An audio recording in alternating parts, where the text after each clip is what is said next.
Está com a sua Bíblia aí? Sim? Está com a Bíblia aí? Sim? Evangelho de João, capítulo 3. Enquanto você lê, lembro você que o Evangelho de João foi o último livro da Bíblia a ser escrito. João escreveu o livro de Apocalipse, voltado de Patmos, escreve o livro de João e morre. Portanto, as últimas páginas da Bíblia serem escritas são essas desse Evangelho. Isso é uma coisa importante para você pensar aqui também. É que se o Evangelho de João é escrito depois do livro de Apocalipse, estou falando aí entre o ano 95 e 100, e considerando que Jesus morre no ano 31, isso significa que a inspiração age sobre a experiência de João significativamente maior sem do que com Jesus. E quando eu digo sem Jesus, não que Jesus não estivesse presente com ele na presença do Espírito Santo, mas a experiência que João teve para escrever isso aqui, e a inspiração age na experiência dele igual à sua. Igual à sua. Havia, diz o versículo 1, entre os fariseus um homem chamado Nicodemos, um dos principais dos judeus. Este, de noite, foi ter com Jesus e lhe disse: Rabi, sabemos que és mestre vindo da parte de Deus, porque ninguém pode fazer esses sinais que tu fazes se Deus não estiver com ele. Uma pausa, eu preciso dizer algumas coisas para você.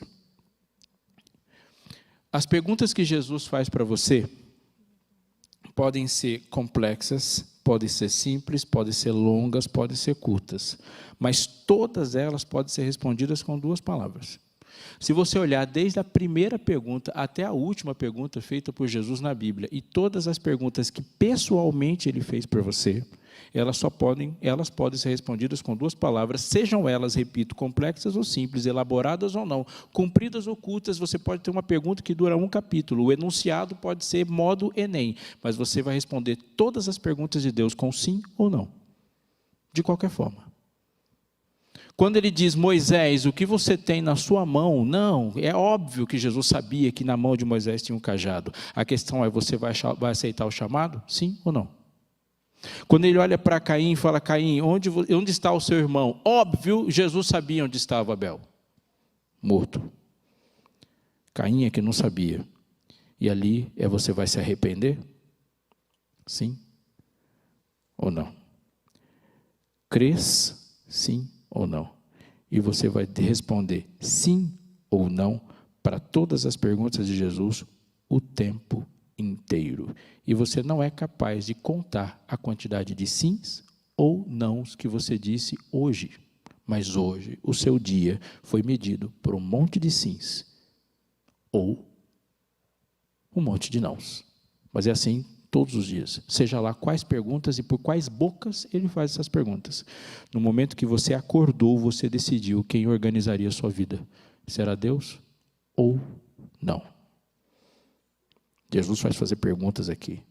Pense nisso quando a gente elabora e pensa na maneira como essa conversa se dá. Mas também tem uma coisa aqui muito, extremamente importante para você saber. Nicodemos foi ter com Jesus. Há um contexto aqui. Nicodemos era rico, famoso. Nicodemos era uma pessoa invejável. Se a gente for pensar e trazer Nicodemos para os nossos dias, qualquer um de nós gostaria de ser Nicodemos. Se você tem um filho, você ia querer que seu filho fosse igual Nicodemos. A gente malha fariseus. Malha. E farisaísmo é um sinônimo que foi se ressignificando. A gente pensa numa coisa só quando pensa em fariseu hoje. Quem é o fariseu? O chato, que não ama, mas quer regrar a vida. Não é assim que a gente imagina? Mas quando a gente olha para fariseus nesse tempo, não pense que os fariseus eram odiados, porque eles não eram. Eles eram invejados, aplaudidos. E se você tivesse um filho, você ia bater na cabecinha dele e falar, cresce filho, seja um fariseu. Nicodemos tinha o que a gente não tem. A maior parte de nós. Nicodemos tinha uma moral danada. Nicodemos não pegava fila em banco. Nicodemos falava e acontecia uma coisa maravilhosa quando Nicodemos falava, e nós desejamos muito isso o tempo todo. Nicodemos era ouvido. Você está imaginando na conversa? Você está lá e a conversa está fervendo, você vai assim... E as pessoas prestam atenção para você desempatar a conversa. Isso é maravilhoso. Nicodemos era Nicodemos. Nicodemos tinha dinheiro. Nicodemos era respeitado. Nicodemos tinha tudo que as pessoas têm. Agora imagine Nicodemos saindo de manhã e olhando para dentro dele. Ele tem uma moral danada, ele tem dinheiro, ele tem fama, ele tem prestígio, ele tem status, ele tem uma família legal, ele se veste bem, ele abre as portas, ele desempata as conversas. Mas ele olha para si mesmo e não consegue ver propósito. Ele não consegue encontrar contentamento. Ele refaz a fórmula, repassa o dia, pensa em todas as coisas que ele tem que fazer para Deus, desde a manhã até a noite. Ele decora e recita textos, e lá no fundo isso está somando e dando nada. Ele não consegue achar um contentamento. E isso começa a ficar mais corrosivo ainda na vida de Nicodemos, quando ele sai na rua, vê Jesus passando, e atrás de Jesus havia pessoas que são chamadas de prostitutas. Marginais, bandidos, altamente corruptos, famosos. Gente puxando uma perna. Gente que as pessoas olhavam e não queriam ficar perto. Gente que a gente se escondia para não pegar o ônibus junto. E essas pessoas estão felizes, rindo, satisfeitas. E ele fala, eu estou fazendo isso tudo e não está dando. E esses caras estão ali e está dando certo para eles. Então Nicodemos resolve marcar um encontro com Jesus. Este, diz o versículo 2, de noite foi ter com Jesus, porque Nicodemos não pode ser visto com Jesus durante o dia. Então presta atenção. Nicodemos, com vergonha, querendo defender o seu próprio rosto, seu prestígio, sua moral, procurou Jesus de noite e foi ter com Jesus de noite. Mas foi. Nicodemos procurou Jesus envergonhado, mas foi. Nicodemos não queria ser uma testemunha, mas ele foi. Deus, na pessoa de Jesus Cristo, não se importa com o motivo pelo qual você o procurou. Eu vou repetir, porque você precisa saber disso. Deus não se importa. Ele não está nem aí com a razão pela qual você o procurou. Ele não se importa. Por uma razão simples. Se Deus é que produz em nós amor, se Deus é que produz em nós a paciência, se é Deus que produz em nós a felicidade, se é Deus que produz em nós a fidelidade, a lealdade, se é Deus que produz em nós as boas intenções, é óbvio que qualquer pessoa, quando vai se encontrar com Deus, não tem nada disso, porque é Deus que produz essas coisas todas. E muitas coisas que você espera ou que as pessoas esperam ter para ir para com Deus, só vão acontecer depois que elas se encontram com Deus. Nenhum ser humano, antes de encontrar com Deus, tem sinceridade no coração, porque é Deus que produz sinceridade. Nenhuma pessoa, quando se encontra com Deus, tem sentimentos puros para procurá-lo. Nenhuma pessoa que procura Deus, procura por causa dele. Porque nós não somos assim. Todos nós procuramos a Jesus por alguma razão. Portanto, Deus não se importa com a razão pela qual você o procurou, mas Ele vai se importar muito com a razão pela qual você permanece.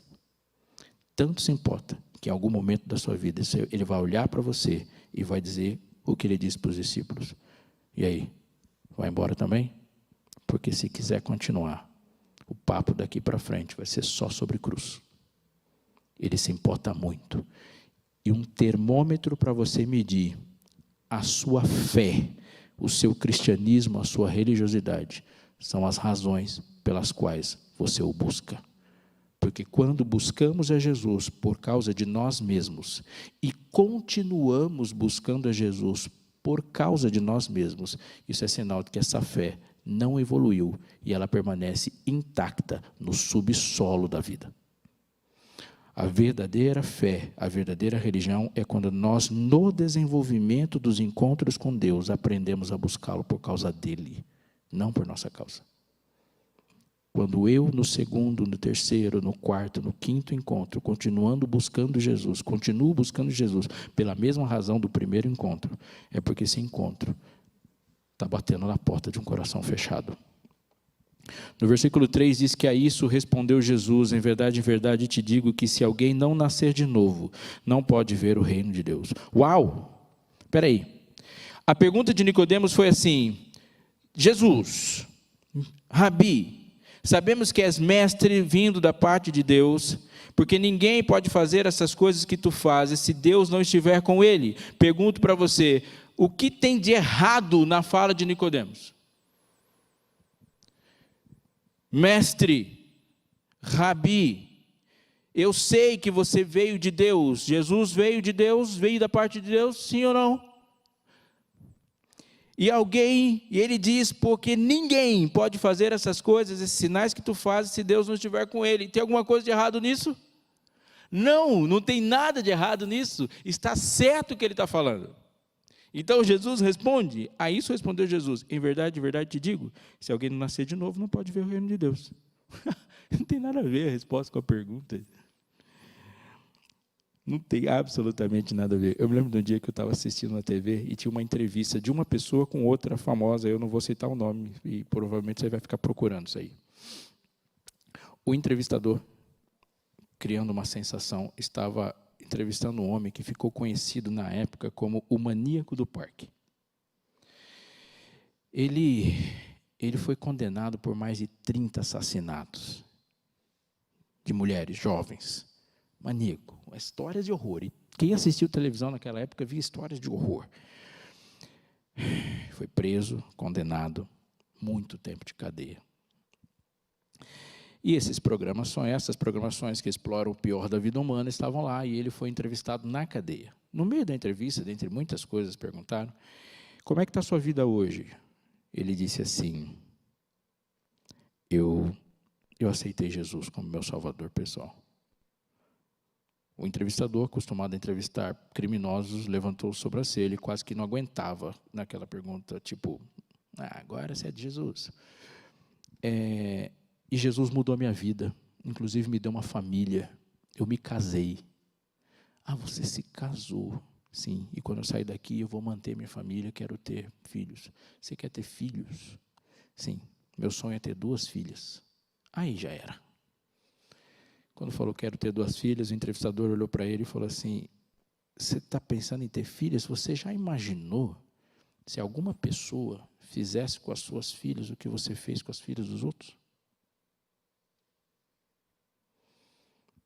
Ele suspirou um pouquinho, olhou fixamente e disse assim: e você já imaginou se você faria essa pergunta para mim se eu fosse seu filho?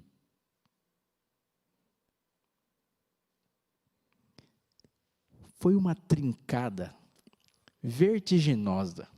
Trincou, porque a entrevista não saiu do lugar depois disso. Porque não havia uma resposta para isso. Ele deu uma respirada e comercial.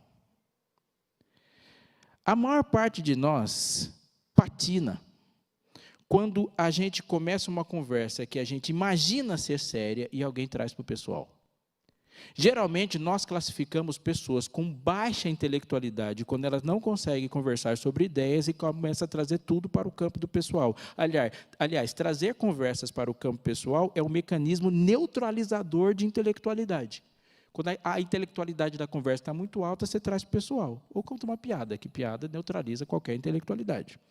E a gente sai bem com piadas no meio de uma conversa que está ficando enfadonha. Mestre, Rabi, você veio da parte de Deus, porque ninguém consegue fazer as coisas que você faz se Deus não estiver com você. Nicodemos, nós não vamos conversar sobre as coisas que eu sou capaz de fazer na natureza. Não foi por isso que você veio aqui. Nós vamos conversar sobre o que eu sou capaz de fazer em você. Porque se você disser que eu sou milagreiro, poderoso, para abrir o mar, você tem que admitir que eu posso mudar o seu coração. Vamos falar de você. E quando fala, vamos falar de você, toda conversa muda de nível. Mas quando Jesus traz a conversa para o pessoal, ele não está neutralizando a sua intelectualidade. Ele está dizendo que a sua intelectualidade não serve para nada. Isso é terrível de ouvir, porque no céu e diante daquele trono, onde todos os destinos se dividem e todos os homens definem sua eternidade, a sua inteligência ali não vai servir para responder nenhuma pergunta, porque todas as perguntas de Cristo vão ser respondidas com sim ou não, mas naquela hora, todas elas já terão sido respondidas, inclusive as que você está respondendo neste momento. Sim ou não. Se você não nascer de novo, não há razão para você conversar sobre isso. Simples, Nicodemos. Também, tal como a gente desmantela, e nesse momento de inteligência para quê da vida de Nicodemos? Nicodemos retruca, querendo fugir da conversa. Perguntou-lhe Nicodemos: como pode um homem nascer de novo, sendo velho? Pode, porventura, voltar ao ventre materno e nascer pela segunda vez? Respondeu Jesus: em verdade te digo, que não nascer da água do Espírito não pode entrar no reino de Deus. Não fuge, não foge. O que é nascido da carne é carne, o que é nascido do Espírito é Espírito. Não te admires de eu te dizer: importa-vos nascer de novo. O vento sopra onde quer, ouves a voz, mas não sabe de onde vem nem para onde vai. Assim é todo aquele que é nascido do Espírito. Então respondeu Nicodemos: como pode suceder isso? Ou seja, Nicodemos agora quer neutralizar a pessoalidade de Jesus. Então Jesus devolve. Jesus sempre avança, dá para escutar os passos de Jesus avançando o coração adentro. Você é mestre em Israel e não compreende essas coisas? Cheque. Em verdade te digo que nós dizemos o que sabemos e testificamos o que temos visto, contudo não aceitais o meu testemunho. Você me chamou de mestre. Eu estou falando sobre você. Se você não nascer de novo, sua chance é zero. Porque o problema não são as coisas que você faz. O problema é o tipo de pessoa que você é. Tem que nascer outra. Por favor, não pare de prestar atenção. Porque Nicodemos e Jesus vão chegar no ponto central do nascer de novo. Ora, ninguém subiu ao céu, senão aquele que lá desceu, a saber, o Filho do Homem que está no céu. Por favor, preste atenção. E se você não prestou atenção em nada, em nome de Jesus, comece a prestar atenção agora.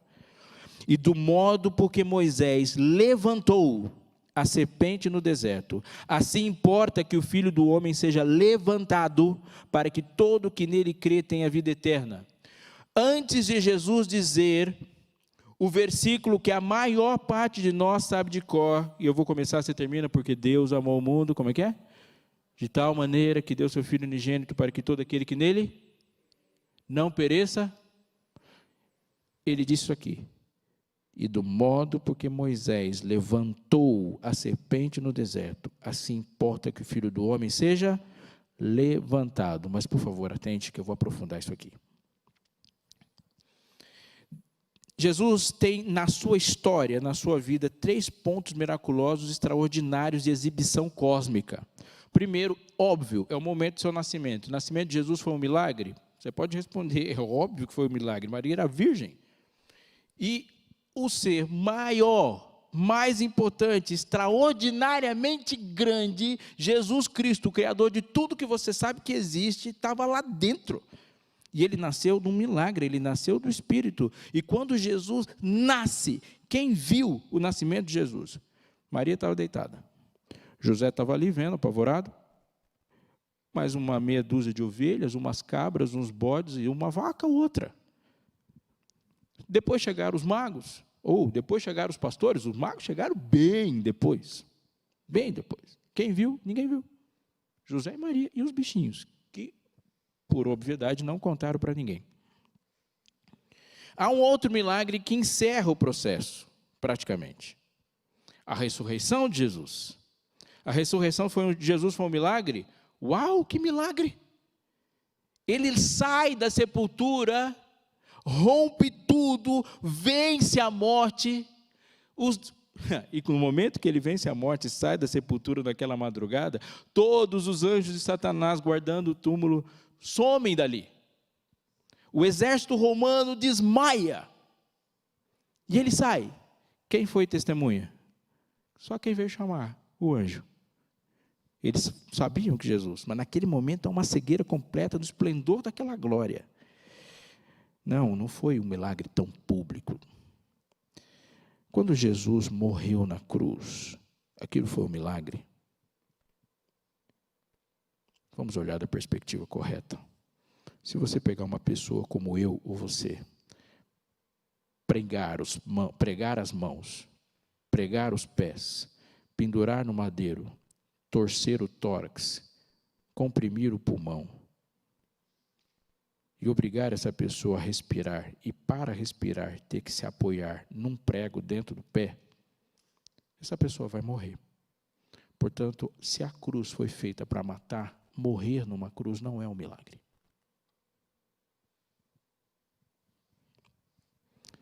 Onde que está o milagre da cruz? Qualquer pessoa crucificada morre, porque cruz é feita para matar. E Jesus morreu bem antes dos outros. Cruz mata. Mas no dia em que ele estava pendurado naquela cruz, quem viu? Todo mundo viu. Presta atenção. A primeira coisa que você tem que pensar ao olhar para a cruz é que se o amor de Jesus não convencer você a ser dele, o poder dele não vai fazer isso. Porque no dia que ele quis convencer você a ser dele, o milagre foi morrer. E morrer não é milagre. Porque o milagre não está no que aconteceu na cruz. O milagre está acontecendo em quem está diante da cruz. Aquele foi o milagre, porque naquele momento o seu coração se transforma. O soldado tem o coração transformado. Nicodemos teve o coração transformado. E o milagre da cruz é o maior de todos. Mas Jesus foi levantado, e você pode perguntar, por que ele tinha que ser levantado? Ele simplesmente poderia ter morrido em algum lugar do cosmos, no universo, e mandado um anjo vir aqui avisar, do mesmo jeito que os anjos vieram avisar os pastores quando ele nasceu na manjedoura. Ele podia vir aqui e falar: filhos dos homens, vós, regozijai-vos e exultai. Jesus acabou de morrer por você, lá no santuário celestial. Mas ele não fez isso, ele veio morrer na sua frente. Na sua frente. E há uma razão para ele morrer na sua frente. Se há uma razão para ele morrer na sua frente, a razão é lógica.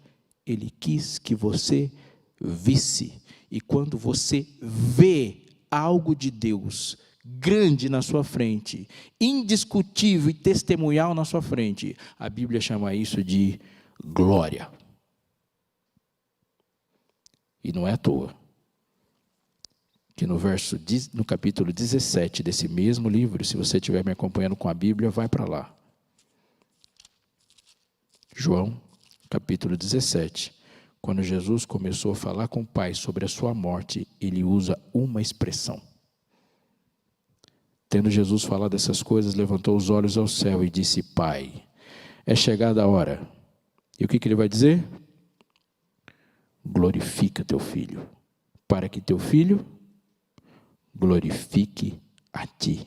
E quando ele fala sobre a maneira como ele agiu no mundo, os milagres que ele fez, a palavra que ele pregou, as pessoas que ele ajudou, as pessoas que ele tocou, a pessoa que ele ouviu, as pessoas que ele exaltou, o grupo que ele formou, a igreja que ele exaltou, ele disse: eu, versículo 4, te glorifiquei na terra. E ele resume toda a sua obra nisso: eu estava aqui glorificando-te. E se você perguntar a Jesus: Jesus, explica isso de novo, explica isso direito, o que é eu te glorifiquei na terra? Ele disse assim: quem vê a mim, vê ao Pai. Eu te glorifiquei na terra, e quem vê a mim, vê o Pai, é a mesma coisa, porque ele veio aqui para demonstrar quem é o Pai. Então, se você tiver uma pergunta para fazer, como que é o Pai, Deus, agindo com você quando você peca? Dá uma olhada para os pecadores se encontrando com Jesus, ele vai dizer: assim. Como que Jesus age com pessoas que estão tristes, sem nenhuma esperança? Olhe para os desesperançados que cruzam o caminho de Jesus no Evangelho e vai dizer, e você vai entender: Deus trata com você assim. Ele demonstrou radicalmente o que é isso. Eu te glorifiquei na terra, consumando a obra que me confiaste a fazer. Agora glorifica-me, ó Pai, contigo mesmo, com a glória que eu tive junto a ti antes que houvesse mundo. No versículo 24, ele disse assim: Pai, a minha vontade é que onde eu estou, estejam também comigo os que me deste. Pai, você me deu um presente, e eu gostei muito do presente, e o presente que você me deu foi a Karen. Gostei, obrigado. E a minha vontade é que ela esteja comigo, lá, onde a gente mora. Não se turbe o vosso coração. Credes em Deus? Crede também em mim. E no final dele diz esse verso maravilhoso, ele diz assim: para que onde eu estou, estejais vós também. Mas ele vai dizer, não só o porquê, ele vai dizer o porquê do porquê. A minha vontade é que onde eu estou, estejam também comigo os que me deste. E para que ele vai levar você? Para que vejam a minha glória, que me conferiste porque me amaste antes da fundação do mundo. Mas ele vai aumentar, porque ele vai dizer o que ele fez não somente por você, o que vai acontecer entre você e ele, mas o que vai acontecer entre ele e você para aqueles que estão te vendo, verso 9, é por eles que eu rogo. Não rogo pelo mundo, mas por aqueles que me deste, porque são teus. Ora, todas as coisas são tuas, e as tuas coisas são minhas, e neles eu sou glorificado. Jesus, o que você está querendo dizer? Eu estou querendo dizer, Jesus está querendo dizer para Nicodemos, para os discípulos e para você, que fundamentalmente, se você compreender que o sangue, que os cravos, que os pregos, que o madeiro, que os açoites são por você, a história não termina. Porque ele queria que você soubesse quem é ele. Porque a cruz não se trata apenas de você. A cruz trata do que ele é. Você entendeu? Sim, sim, diga sim. Se você não compreender quem ele é, e compreender só o que o sangue faz por você, você não sai do lugar. Eu vou afundar um pouco mais. Quando perguntava para Jesus, fala, Jesus, então o que eu tenho a ver com isso? Tira a censura da boca de Jesus, que só fala sobre a sua felicidade, sobre a sua autoestima, sobre a sua alegria. E eu repito uma frase, Jesus não veio morrer pelos seus sonhos, Jesus veio morrer pelos seus pecados. Jesus morreu pelo sonho dele. E quando você olha para Jesus e fala, Jesus, tá, então qual que é a função? A função é essa. Evangelho de Mateus, capítulo 5, verso 14. Vós sois a luz do mundo, Mateus 5,14. Não se pode esconder a cidade edificada sobre um monte, nem se acende uma candeia para colocá-la debaixo do alqueire, mas no velador, e alumia todos os que se encontram na casa. Verso 16. Assim brilhe também a vossa luz diante dos homens, para que vejam as vossas boas obras, e ao ver as vossas boas obras, os corações dos homens têm uma reação que vai agradar a Deus e se cumpre no propósito, para que os homens vejam as vossas boas obras e aconteça algo importantíssimo em que Deus dá importância o tempo todo, e glorifiquem a vosso Pai que está nos céus. O que Jesus está querendo dizer é que alguém um dia deu um tapa na sua cara, e você sentiu dor, você sentiu raiva, você ficou vermelho, você pensou, como assim? E quando você fechou a mão para devolver o tapa, você pensou, não vou fazer isso. E aí uma pessoa assistindo você fazer isso, fala assim, você não é normal, você é louco, você tomou um tapa e não vai fazer nada, essa pessoa não é normal, só Deus pode fazer isso. E aí, em vez de bater palma para você, eles falam, Deus é mais, porque Deus é capaz de fazer isso. Isso significa, em um momento, você vai ter que tomar uma decisão, onde todo mundo se dá bem, e só você que não. E essas decisões estão para você em qualquer momento da sua vida, e você já passou por isso várias vezes, quando você é provocado por fazer o certo, quando o certo gera enormes prejuízos. E eu estou falando para gente que podia ter se formado em algum lugar aí do mundo, mas por não assistir aulas às sextas-feiras à noite, que você biblicamente chama de sábado, está adiando sua formatura por um semestre, isso é um enorme prejuízo. E alguém olha e fala assim, você é louco? Não, você diz, Deus é poderoso, porque por mim já tinha me formado. Isso é por causa dele. A gente se preocupa demais com os números de divórcios e se preocupa de menos com casamentos que não glorificam a Deus. A gente se preocupa demais com a felicidade e a satisfação dos nossos namoros, mas se preocupa de menos com namoros que não glorificam a Deus. A gente se preocupa demais em como nós vamos nos relacionar ou como vamos nos realizar profissionalmente.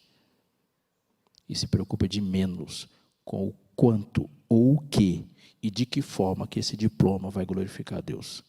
E se você não está entendendo o que eu estou falando, eu vou usar umas palavras de um homem genial e inspirado, e não falou palavras dele.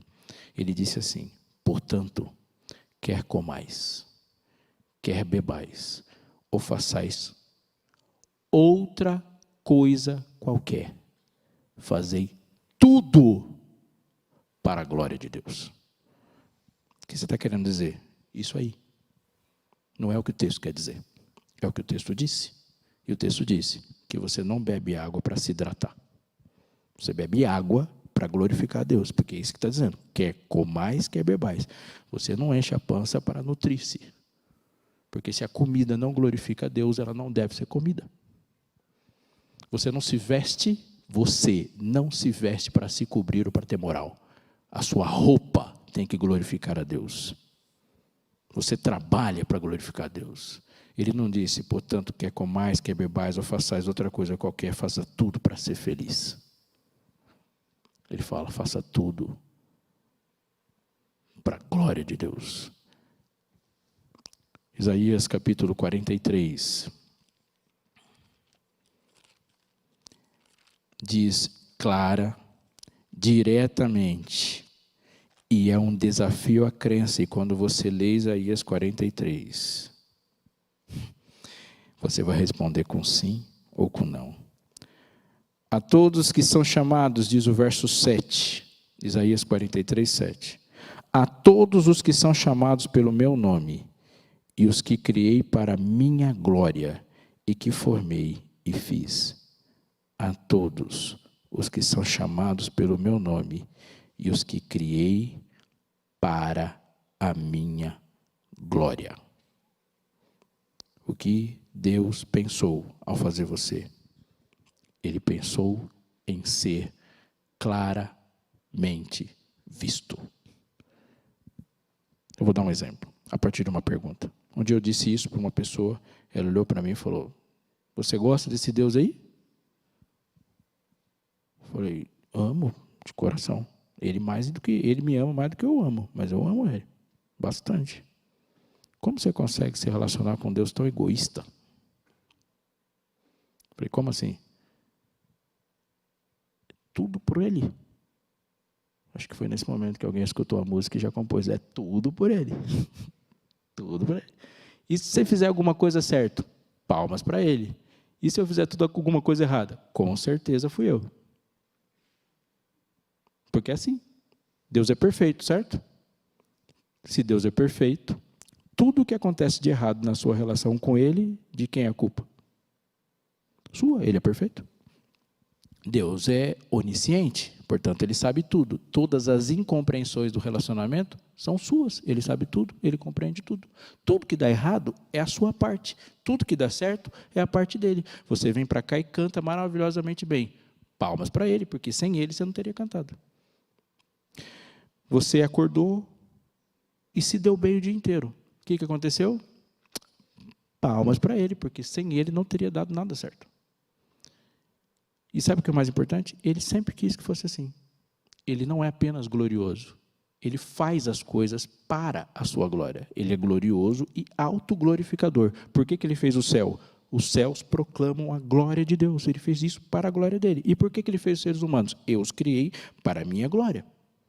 E por que ele fez as árvores? Para a glória dele. E por que ele fez o oxigênio? Para a glória dele. E por que ele morreu na cruz? Pai, é chegada a hora, glorifica teu filho. E qual que é tudo que ele faz? Ele faz para a glória dele. Esse é o sentido da existência de tudo. E o que é o problema do pecado? O pecado não glorifica a Deus, por isso não tem o direito de existir. É um intruso num universo onde tudo é feito para glorificá-lo. E qual foi o primeiro pensamento de Lúcifer? Não quero saber desse negócio, não. É tudo glória para ele. Eu quero um pouco de glória para mim, porque está errado. Como assim, tudo para ele? Glória para mim, subirei acima das mais altas nuvens e serei semelhante ao Altíssimo. Eu quero um pouco de glória para mim. Deus falou, não vou dividir minha glória, eu não divido minha glória com ninguém. Sai daqui. Eva, você concorda que esse negócio de ser glória para Deus? Porque se você comer do fruto, vai ser um pouco de glória para você. Sereis como Deus. Concordo. Sai daqui também, Eva. Não vou dividir glórias. O sentido da glória é único. Glória para cima, perdão para baixo. Se você inverter, você não sabe o que fazer com a glória. E Deus não precisa do seu perdão. A glória só tem um sentido, sempre. O sentido de toda a glória é exclusivamente para o trono. Aí a minha amiga olhou e falou, não quero saber. Isso é muito egoísmo. Então vamos pensar num exemplo.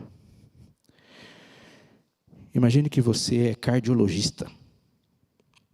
A maior autoridade acadêmica, prática, você manja muito de coração. E você está num shopping. E naquele shopping você entrou numa loja e uma pessoa infartou. Lá na sua frente, está infartando.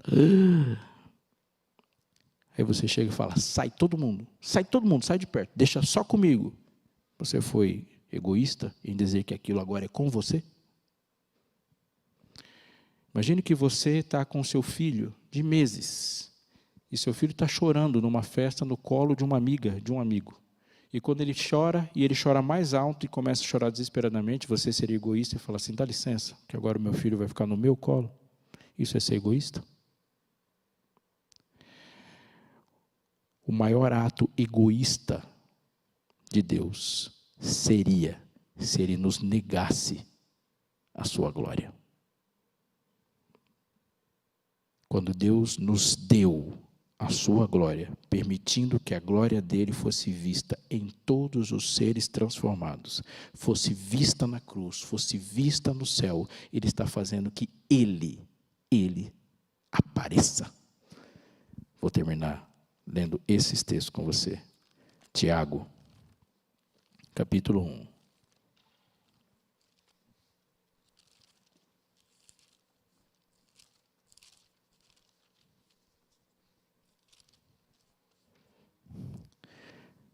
Verso 17.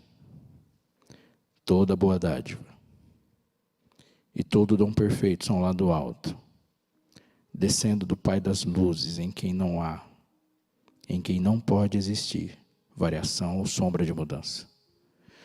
Tudo que existe de bom e perfeito, tudo que faz bem, tudo que é genuinamente virtuoso, toda boa dádiva e todo dom perfeito tem uma fonte única, exclusiva, e essa fonte é Deus. Portanto, se Deus é o bem, é a paz, é a luz, é a salvação, é a justiça, é o amor, é a misericórdia, é a luz, é a ressurreição, é o caminho, é a verdade, é a vida, todas as vezes que Deus aparece gloriosamente, todas essas coisas estão dispostas a todas as criaturas. Portanto, o maior ato de amor de Deus é se glorificar. E o maior ato de amor e propósito de Deus para a sua vida é que tudo isso que eu citei seja visto na sua vida. E para você compreender a profundidade disso, 2 textos de Apocalipse devem ser lidos para você. Um eu vou citar. Lá em Mateus ele vai falar assim, para que os homens vejam as vossas boas obras e glorifiquem o vosso Pai que está nos céus. Lá do outro lado da Bíblia ele vai dizer assim, temei a Deus e dai-lhe glória. Essa é a mensagem, dita para todo mundo, para todas as pessoas. Temei a Deus e dai-lhe glória. Aí você pergunta, tá, como é que eu falo para as pessoas temei a Deus e dai-lhe glória? Mateus responde, para que eles vejam as vossas boas obras e glorifiquem. Portanto, você faz com que as pessoas glorifiquem a Deus quando elas veem você. Se você não compreendeu, é só ler o contexto maior. Ele diz, eu sou a luz do mundo, mas nesse momento ele fala, vós sois a luz do mundo. Portanto, quando as pessoas olham para você, que é a luz do mundo, essa luz não é sua, essa luz é dele, é olhar para você e vê-lo. Isso é a pregação dessa mensagem. E o mundo inteiro vai ver. E quando o Espírito Santo toma vida, sua vida, e essa minha vidinha, abre aspas, a terra toda se ilumina com a sua glória. Pergunta para mim o que é chuva serôdia. Eu vou te explicar. É o planeta inteiro vendo centenas, milhares de Jesus andando mundo afora. Isso é chuva serôdia. É Jesus sendo gloriosamente visto na sua vida. Termino. O último texto citado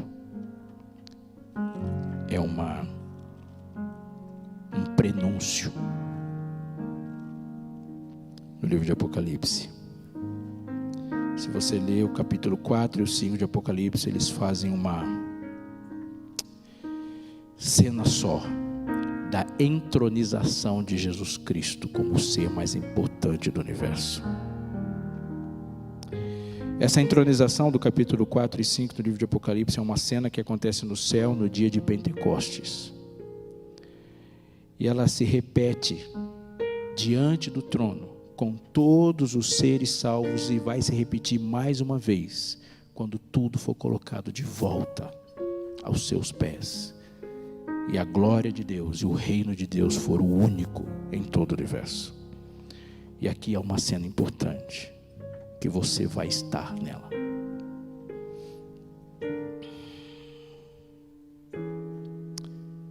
Capítulo 5 do livro de Apocalipse,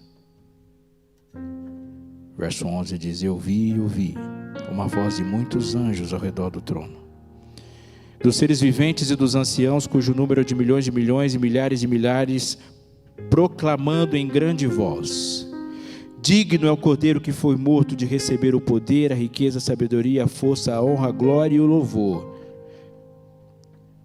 Olha o que diz o verso 13: então ouvi que toda criatura que há no céu, sobre a terra, embaixo da terra, sobre o mar, e tudo que neles há, estava dizendo: tudo que há no céu, tudo que está sobre a terra, tudo que está debaixo da terra, tudo que está sobre o mar, tudo que está dentro do mar, tudo que Deus criou, tudo que Ele fez para a glória dEle, todos vão falar a mesma frase: aquele que está sentado no trono e ao Cordeiro, seja o louvor e a honra, a glória e o domínio pelos séculos dos séculos.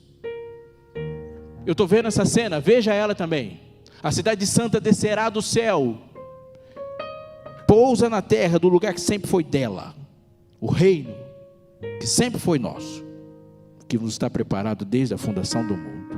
Nesse reino tem um rei, e no momento que a cidade santa desce, todos os perdidos de todos os tempos, desde o primeiro ao último perdido de todos os tempos, Satanás e todos os anjos caídos estão do lado de fora.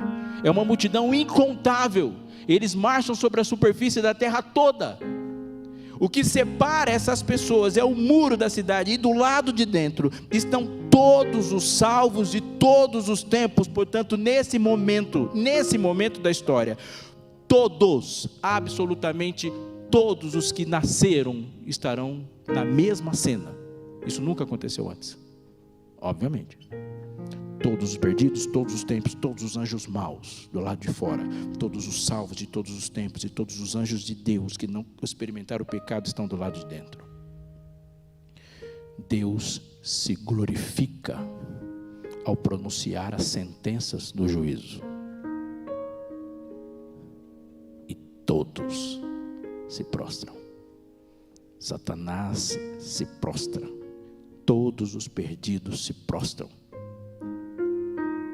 Você vai se prostrar, e todos, numa só voz, salvos e perdidos, vão dizer: verdadeiros e justos são os teus caminhos, e Deus é glorificado. Se você não entendeu, eu vou te explicar. Hoje você pode escolher, dizendo sim ou não, se você vai glorificar a Deus na sua vida. Porque se você escolher não glorificar a Deus na sua vida, você o fará na sua morte. Mas tudo que Deus faz, o glorifica.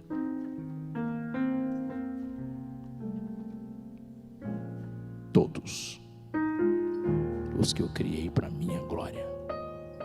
Você hoje pode permitir que Deus e a graça de Deus o glorifique em você e a sua vida seja um caminho que transborde graça. Ou você pode escolher que o juízo infalível de Deus transborde e apareça na sua morte, e Deus vai estar correto em ambos os casos. Olhou para Nicodemos, Jesus, e disse: entendeu? Se você não nascer de novo, você vai passar a vida inteira procurando glória para você. Mas você precisa nascer procurando glória para mim, porque é a única forma de você se satisfazer. Não existe satisfação, porque é somente a glória de Deus que nos satisfaz. E um coração regenerado é aquele que encontra tremenda alegria na glória daquele que Ele ama.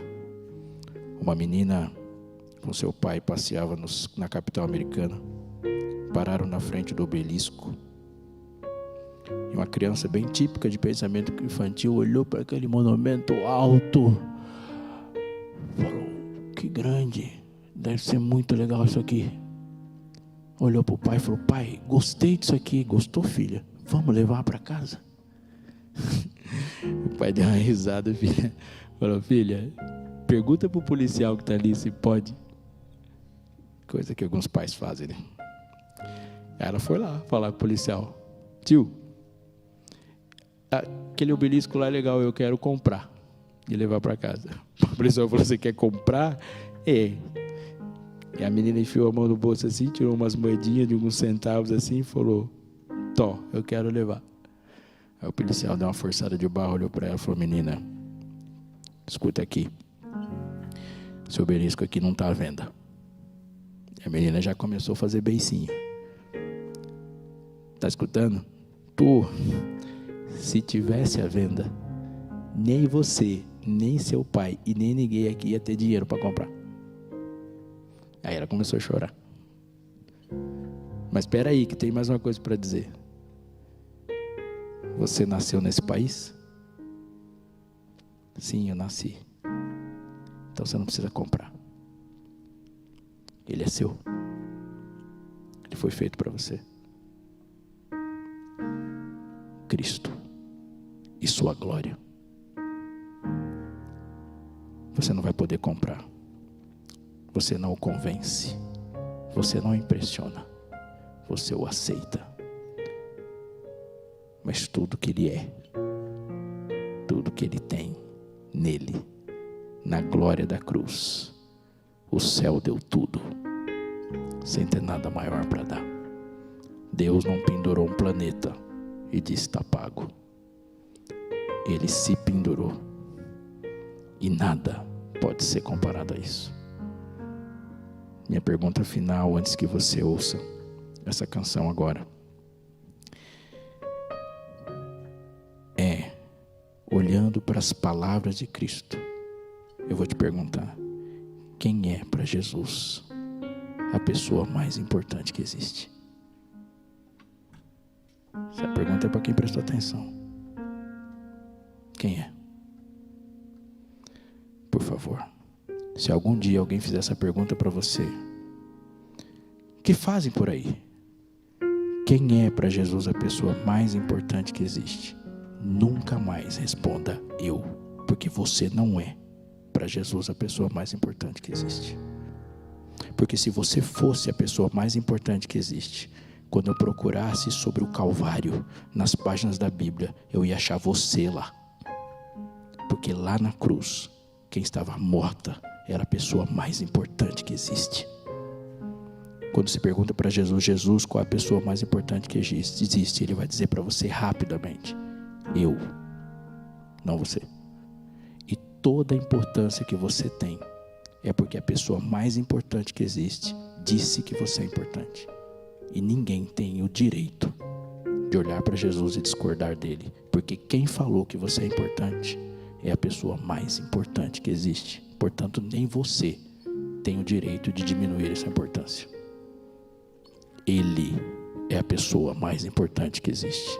E é por isso que a cruz é algo tão grande. Tão grande. Por ele, para você. Escute. Essa música que você vai escutar não é uma obra de arte para você bater palma, mas é um pão para você comer, assimilar, e no final das contas, no íntimo do seu ser, você diz: glória a Deus pela sua graça.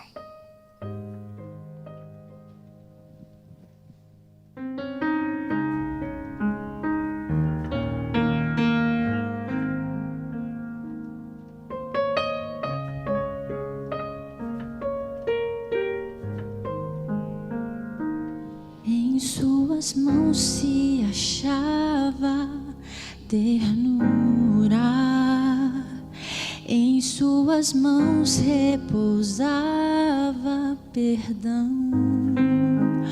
O seu olhar de amor fazia qualquer pecador se arrepender. Ele levava consigo a vida, de suas vestes brotava poder, veio trazer a paz, curar a dor e salvar a quem o negou. Cristo Jesus, o Filho de Deus, e o mundo não quis ouvir teu chamar, fez o surdo ouvir e o mudo falar, fez o morto se levantar. Quem aceitasse o seu favor herdaria o seu amor. Ele veio morrer para ser o nosso Salvador.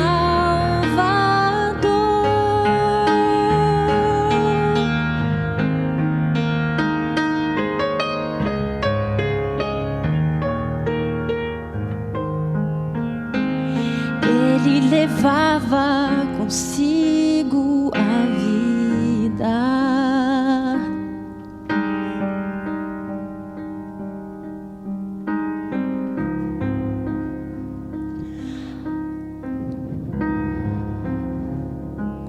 Lá numa cruz,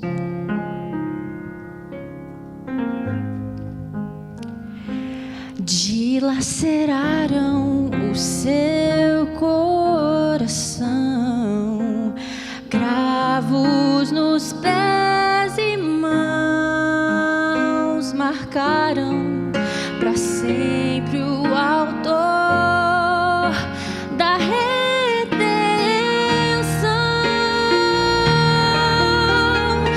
Cristo Jesus, o Filho de Deus, que o mundo não quis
o morto se levanta, e quem aceitasse o seu favor herdaria o seu amor. Ele veio morrer para ser o nosso Salvador.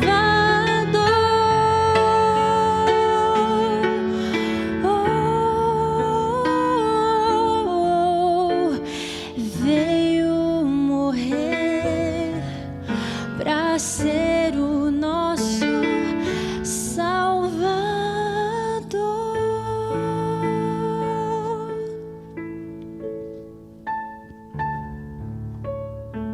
Você pode ficar em pé. Vamos falar com Deus. Louvado Senhor seja o teu nome, Cristo, Jesus, nosso Salvador, para todo sempre. Que teu nome seja distinto, que a tua vida seja distinta, santa, separada de tudo que não é Cristo, de tudo que não é Deus, em tudo, e exaltado seja, Senhor, o teu nome, em todo lugar, em todo tempo. Que a glória da tua face, do teu caráter, das tuas mãos, do teu ser, da tua vontade, da perfeição de quem tu és, que essa glória seja vista, Senhor,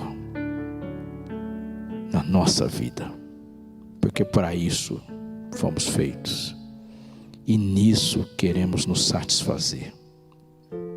Dá-nos, Senhor, no ouvir da tua boca, aqui nas palavras escritas, nessa tua palavra, nas escrituras, um alimento que nos motive a te glorificar. Que isso seja acrescentado nas nossas orações. Dá-nos, Pai, eficiência em te glorificar. Que a gente possa lamentar não as oportunidades de enriquecer, não as oportunidades de nos popularizarmos, mas que a gente possa chorar e lamentar pelas oportunidades que perdemos de mostrar o teu caráter, de te glorificar, e que tudo em nós mostre quem tu és, em perdoar, em aceitar, em acolher, em repreender, em amar, em te seguir, em obedecer, e no poder que emana de tudo isso, para que os homens te vejam em nós e te glorifiquem, e a nossa vida encontre propósito nisso, em nome de Jesus.